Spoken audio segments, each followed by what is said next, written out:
Bonjour à tous. Nous sommes très heureux de vous avoir parmi nous pour cette session d'information sur l'Académie Yenching à l'Université de Pékin et sur le programme de master de 2 ans à l'Académie Yenching. Avant d'entrer dans les détails, ma, ma camarade et moi, Ioana, allons nous présenter brièvement. En ce qui me concerne, je m'appelle Dounia. Je suis une étudiante française en deuxième année de master en sciences politiques et relations internationales. Et, euh, et avant ça, j'étais aussi au Canada pour ma licence et en Angleterre pour un premier master. Donc, c'est dans le cadre un peu d'un programme d'échange. Moi, je m'appelle Ivana Turcan, je suis une élève d'origine roumaine, mais j'ai grandi en France Sud. Avant de venir à Yenching, j'ai fait un double diplôme Sciences Po UCL à Sciences Po Campus de Nancy. Et là, à Yenching, je fais partie du track de Law and Society, de droit et société.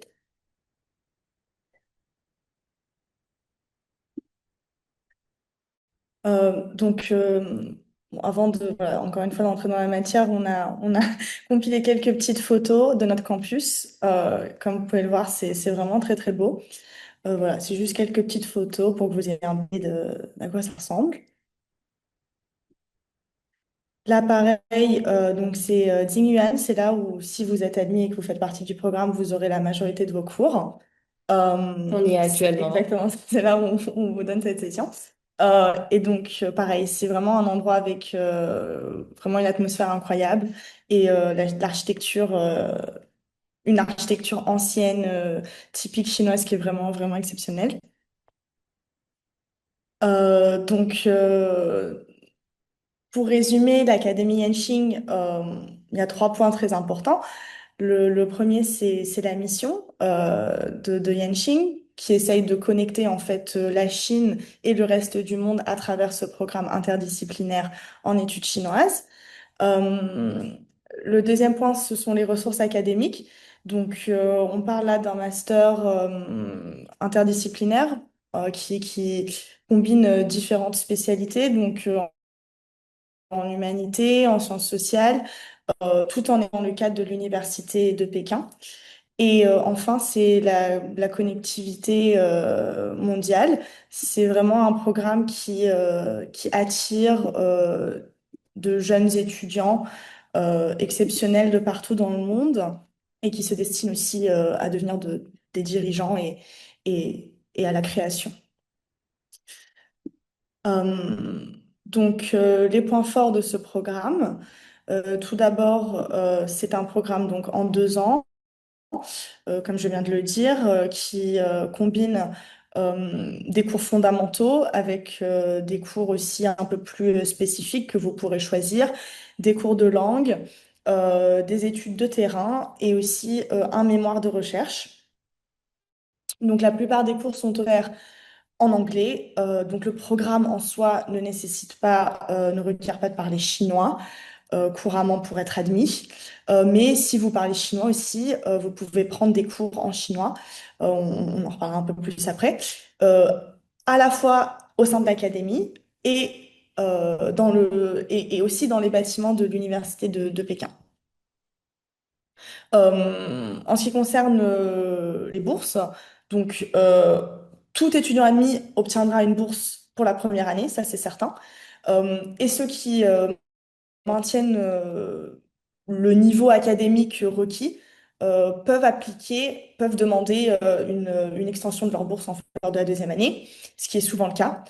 Si vous comptez rester à Beijing lors de la deuxième année, parce qu'il y a beaucoup de monde aussi qui décide de ne pas rester à Beijing, de rentrer chez eux et de poursuivre le programme de manière à distance, disons. Donc ça, c'est à vous de décider par la suite. Et à la fin des 2 ans, vous recevez le diplôme de l'université avec la mention master en études chinoises et votre spécialisation. Euh, donc, euh, on va rentrer en détail, enfin, on va vous parler un peu plus du financement. Tous les étudiants qui sont admis, voilà, obtiendront une bourse qui couvre euh, les frais de scolarité, le logement, une allocation mensuelle, un billet d'avion aller-retour depuis votre pays d'origine, une assurance médicale et des financements supplémentaires pour des études de terrain ou d'autres programmes. Encore une fois, on en parlera un peu plus en détail sous peu. Donc là, voilà, c'est ce que je disais. Donc, en plus de entre, disons, ce packaging basique, vous avez la possibilité dans votre première année de candidater pour le Dean's Research Grant. C'est un projet de recherche pour lequel on vous donne des fonds et en fait, vous allez mener une étude de terrain par la suite. Il y a aussi des financements qui sont disponibles en été voilà, pour faire des stages ou des cours de langue. Et vous avez aussi la possibilité, même si en soi, ça serait déjà un échange académique pour vous, de venir en Chine, de, euh, de candidater pour, encore une fois, étudier un autre semestre dans un autre pays. Donc, il y a beaucoup de gens qui ont fait ça. Vous venez en Chine et après, vous pouvez aller 6 mois en Corée ou au Japon, non partenaire. Et donc voilà, pendant votre deuxième année, là, il y a une liste en fait des différents programmes qui sont assez populaires, y compris celui de Trinity College à Cambridge. C'est d'ailleurs le programme euh, auquel j'appartiens. Après, vous avez aussi des échanges avec Cornell, l'Université de Séoul, de Waseda, et puis d'autres financements pour des cours de langue. Oui, dont on a bien bénéficié aussi. Et donc voilà, si tout se passe bien pendant voilà, votre candidature, vous êtes accepté et que voilà, vous intégrez l'académie, vous avez différents domaines de recherche. Oh, papier. Non, Ah, hein. attends, c'est bon, c'est bon. Non, c'est bon? Ok. Euh, Différents domaines de recherche. euh, En économie, en management, en histoire, en archéologie, en droit et en société, en littérature et culture, philosophie et religion, ou politique et relations internationales. Donc, lors de votre première année, vous allez avoir des cours fondamentaux et obligatoires. Donc, ça commence par la Chine en transition. Donc, ça, c'est un cours qui dure toute l'année. Vous allez avoir une étude de terrain, des cours sur des thèmes variés, donc qui ne sont jamais les mêmes, mais qui sont en lien bien sûr avec la Chine, et ce qu'ils appellent voilà, academic writing, donc écriture académique et universitaire, pour vous préparer à votre mémoire. Dans un deuxième temps, vous allez aussi avoir des cours non obligatoires que vous pouvez voilà, décider de prendre ou non, en raisonnement quantitatif, qualitatif, donc méthode de recherche qualitative, et pareil en écriture académique. Et enfin, vous allez avoir d'autres cours qui sont aussi des prérequis, mais qui ne sont pas, comment dire, qui ne sont pas vos core courses, qui ne sont pas vos cours fondamentaux. En ce qui concerne les étudiants internationaux, donc c'est au moins deux cours qui appartiennent à votre spécialisation et aussi un cours obligatoire en langue chinoise. Et en fait, vous serez placé selon votre niveau, quel qu'il soit. Donc ça aussi, c'est toute l'année. Donc là, c'est juste pour vous donner quelques exemples des cours qui ont été offerts cette année. Donc selon la spécialisation, encore une fois, ça diffère, mais voilà, vous avez vraiment de tout. En relations internationales, par exemple, moi, en ce qui me concerne, je sais que j'avais pris dimension culturelle des relations étrangères chinoises. Il y a aussi des cours qui sont offerts en chinois.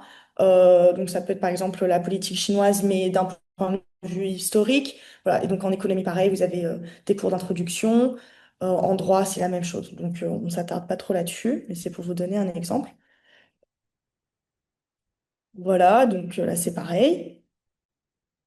Et donc lors de votre deuxième année, vous allez devoir, c'est là où vous allez commencer votre projet de recherche et votre mémoire. Ça, c'est aussi un peu, voilà, c'est pour vous montrer un peu l'ampleur, en fait, des ressources académiques que vous pouvez avoir à l'université de Pékin. Il y a environ 164 conseillers académiques qui viennent de plus de 26 écoles ou départements différents à l'université. Et donc, chaque spécialité spécialisation à ses propres écoles et ses propres instituts. Donc là, pareil, encore une fois, c'est juste pour vous montrer. Ce qui est vraiment intéressant et ce qui, je pense, distingue aussi Yenching des autres programmes que vous pouvez avoir, c'est que vous avez beaucoup d'opportunités pour apprendre et vous enrichir, mais en dehors des cours et en dehors de l'université. Et ça se fait beaucoup à travers les études de terrain, tout au travers de la Chine et des activités extracurriculaires. Donc là, vous avez une photo, d'ailleurs, ça c'est notre cohorte. Euh, qui a été prise lors de notre étude, enfin notre voyage d'études l'année dernière dans le Zhejiang. Et une ville, on est allé à, enfin, on a visité deux villes principales, Hangzhou et Ningbo. Et donc voilà, c'était pendant cette semaine-là. Et donc il y a eu plein de visites qui nous ont permis de voir des monuments historiques de la région et aussi c'était combiné avec d'autres cours en fait qu'on avait les professeurs étaient aussi présents lors du voyage d'études. Donc ça voilà, donc on a mentionné ça brièvement là tout à l'heure. Donc le cours de China in Transition, vous allez l'avoir toute l'année. Euh, et donc vous allez un peu vous attaquer à vraiment tout un panel de sujets. Et donc, ça comprend voilà, l'économie, la politique, le droit, la société, la culture, tout ça. Euh, et puis, c'est assez varié dans les méthodes d'enseignement. Vous allez aussi avoir parfois des panels, des tables rondes, des sessions exclusives avec votre conseiller académique ou votre mentor, voilà. Donc ça dépendra. Mais donc comme vous pouvez le voir sur la carte, depuis Beijing, bah, les étudiants ont quand même pu aller à beaucoup d'endroits. Et donc c'est ça qui est très très intéressant. Voilà, c'est d'autres photos qui ont été prises lors des voyages d'études. Ça donne envie.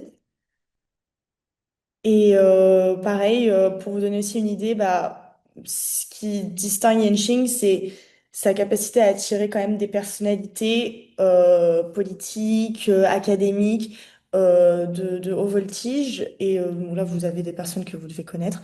Euh, L'ancien Premier ministre Jean-Pierre Raffarin, qui est très populaire ici, hein, Je n'en sais pas plus. voilà, qui est souvent présent. Donc, vous le croiserez sûrement. Et puis voilà, d'autres personnalités comme l'ancien Premier ministre italien, Romano Prodi, ou l'ancien ambassadeur européen en Chine, voilà, Nicolas Chapuis. Donc c'est quand même une opportunité exceptionnelle. Voilà, donc là, parlant d'opportunités exceptionnelles, on a aussi le Yanqing Global Symposium. C'est un peu le projet phare, le projet clé de Yanqing, organisé par les élèves chaque année et qui se tient depuis une dizaine d'années, je pense. Donc là, ouais, ici, on a juste des photos. Donc en première année à Yanqing, chaque élève y participe. Et puis en 2A, vous avez le choix de participer ou pas. Donc plein d'activités culturelles qui s'organisent.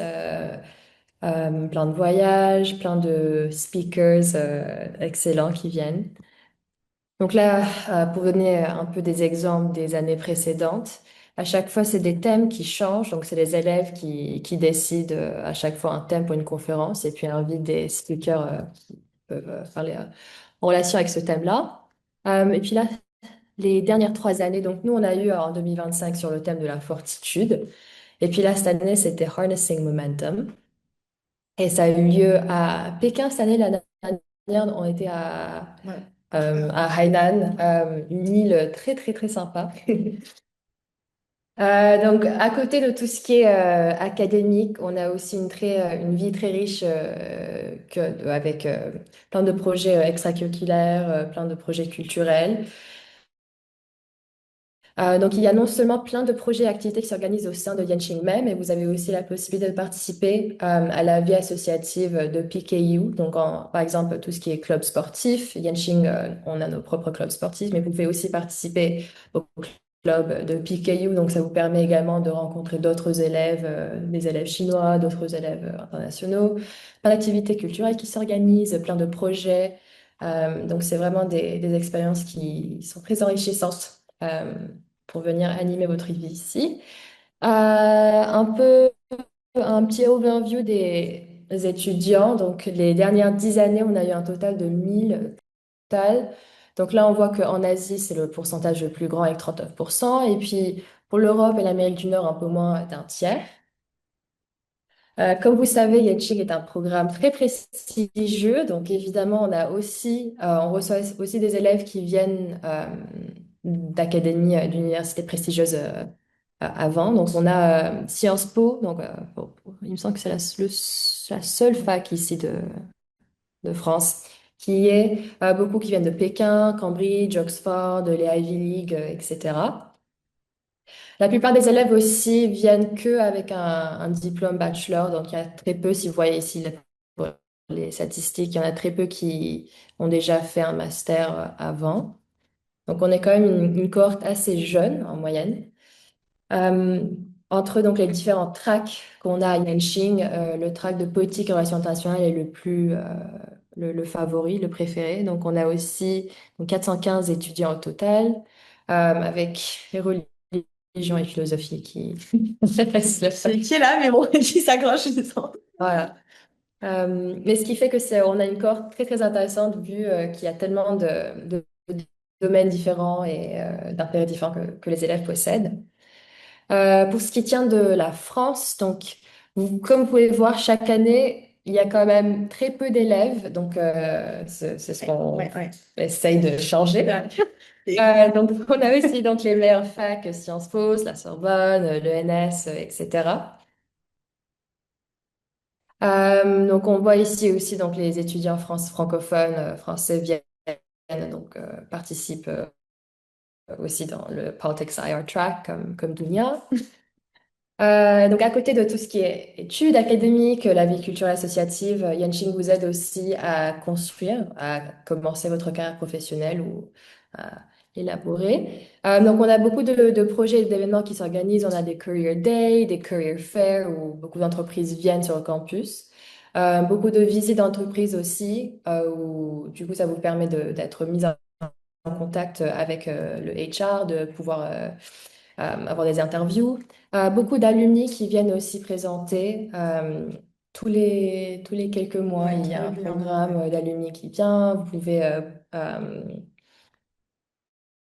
parler avec eux, Poser des avoir un questions. peu des questions un peu comme des mentors.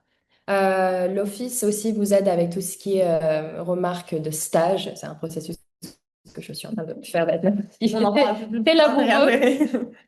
après. Aussi beaucoup de projets de leadership development, donc à nouveau avec nos distinguished speakers, plein de talks, d'événements qui sont organisés, de programmes de mentoring, de workshops, de visites d'entreprises, d'usines, etc. Donc il y a beaucoup d'opportunités, de possibilités qui vous sont offertes. Quelques histoires de succès d'alumni. Euh, Après avoir fini Yenching, il y en a beaucoup d'étudiants souhaitent aussi poursuivre dans un domaine académique et donc choisissent de faire un doctorat.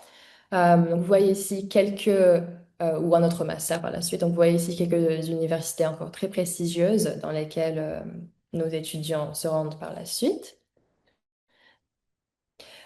Si les étudiants souhaitent travailler immédiatement après, donc également euh, les, euh, les chemins qui s'offrent à vous sont également très, très prestigieux et très bons. Donc là, par exemple, tout ce qui vient de la France, de l'Europe, on a les relations l'UN, la Commission européenne, plein d'autres entreprises, UNESCO. J'en ai parlé précédemment avec les activités des alumni. Donc, on a du mentoring d'alumni. Yanqing tente de créer un vrai réseau pour mettre en contact et garder contact avec les alumni précédents. Et puis, pour vous aussi, pour vous faciliter, si jamais vous avez des questions par rapport à vos études en ce moment ou si vous souhaitez trouver un job par la suite. Donc, il y a un vrai réseau qui est construit. Alors, la partie peut-être la plus importante pour vous C'est sûr. pour le moment. Donc, comment candidater?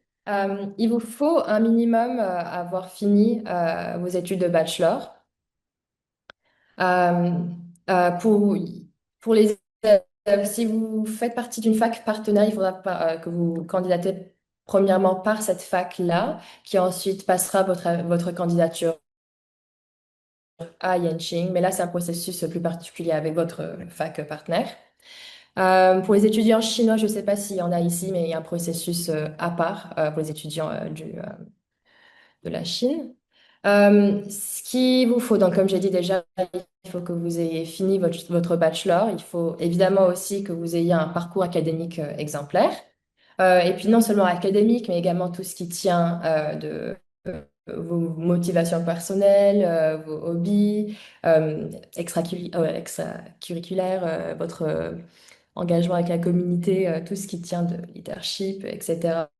Enfin, que vous soyez des personnes très intéressantes, non seulement académiquement, professionnellement, mais aussi personnellement.